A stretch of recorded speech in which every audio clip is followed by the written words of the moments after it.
चले जाए उतना अच्छा है। हाँ हाँ कर रहा हूँ, मेहनत का काम है। एक तो पूरा अंधेरा है यहाँ पे। हो जाए तो बताना, मैं हथौड़ा और तीर लेकर तैयार हूँ। शाम के 8 बज रहे हैं। एक छोटे से गांव में अंधेरा ढल चुका है। गांव सुनसान पड़ा है। आवाज बस बारिश की झमझम की आ रही है। और इस झमझम की आवाज को चीरती हुई एक और आवाज आ रही है एक छोटे से मकान से। जगनलाल की बीवी जोर जोर से चीख रही है।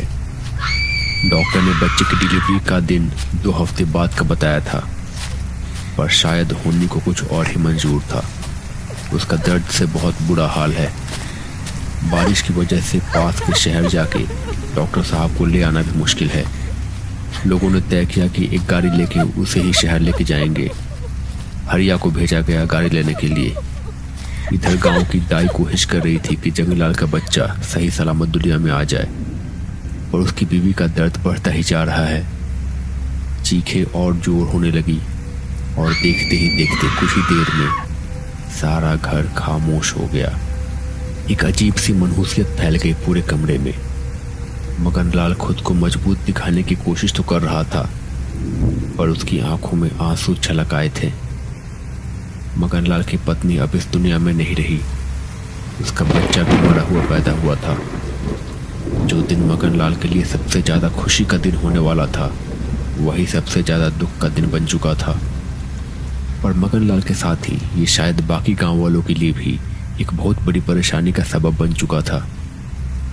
एक कमरे में कुछ लोग जमा थे।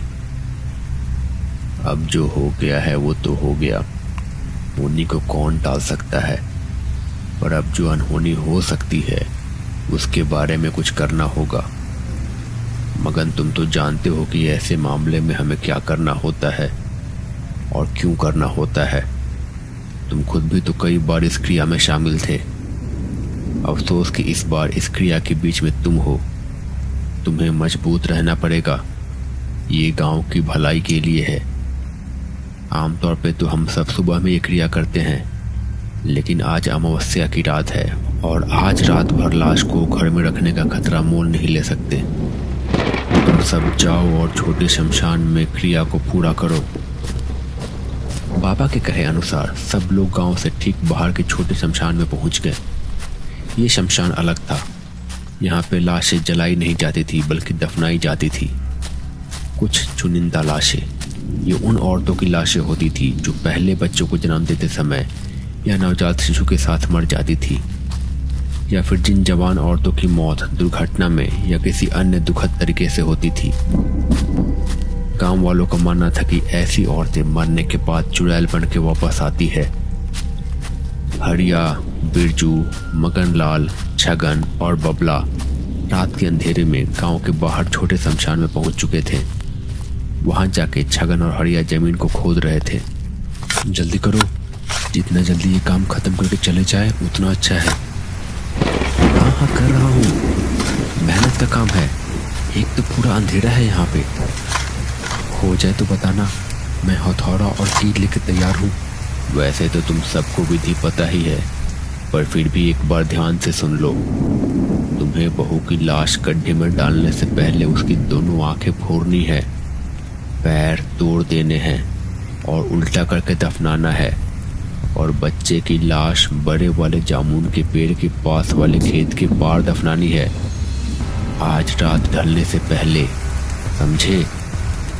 बबला, तुम जाना और बच्चे की लाश दफना देना जब तक ये लोग क्रिया को कर रहे हैं। बाबा के कहे अनुसार मगनलाल और बाकियों ने उस औरत की लाश को उल्टा करके दफना दिया। दफनाने के बाद ऊपर लोहे की कील गाड़ दी और पीले सरसों के बीज छिड़क दिए। उल्टा करके इसलिए ताकि अगर वो चुड़ैल बन गई तो भी ऊपर की दुनिया नहीं देख पाएगी। आंखें भी इसी वजह से फोड़ दी गई और पैर भी तोड़ दिए गए, ताकि हर तरह से तसल्ली की जा सके कि वो वापस गांव नहीं आएगी।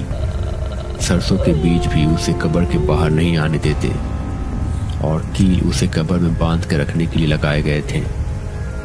इस बीच बबला बच्चे की लाश को दफना के आ चुका था। सारी क्रिया करके सब अपने अपने घर आ गए थे। कुछ दिन तक सब गांव में ठीक था। लेकिन एक दिन पास के गांव के कुछ बच्चे उधर ही खेल रहे थे। वो बच्चे अनजान थे। खेल खेल में उन्होंने गुल्ली डंडे से गलती से 4 में से 1 कील उखाड़ दी। उसके बाद वो लोग वहां से भाग गए। अब तक गांव में किसी को कुछ भी अंदाजा नहीं था कि आगे क्या होने वाला है। अगली शाम को गांव में सब ठीक चल रहा था, पर अचानक से गांव में बादल छा गए।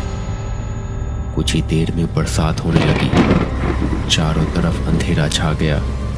बीच बीच में बादल गरजने से कुछ देर के लिए रोशनी हो जा रही थी। छगन और उसकी पत्नी घर में बैठ के कुछ बात कर रहे थे। बाहर बारिश हो रही थी। कुछ बोलते बोलते छगन की पत्नी अचानक से रुक गई। उसकी आंखें बड़ी हो गई। वो जैसे डर से कांपने लगी।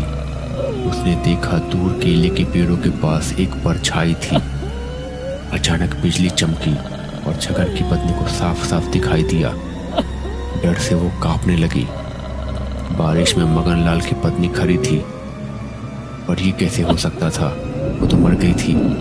मगनलाल ने अपने हाथों से उसका क्रियाक्रम किया था। छगन की पत्नी ने छगन को उस तरफ देखने का इशारा किया। छगन ने खिड़की के बाहर देखा।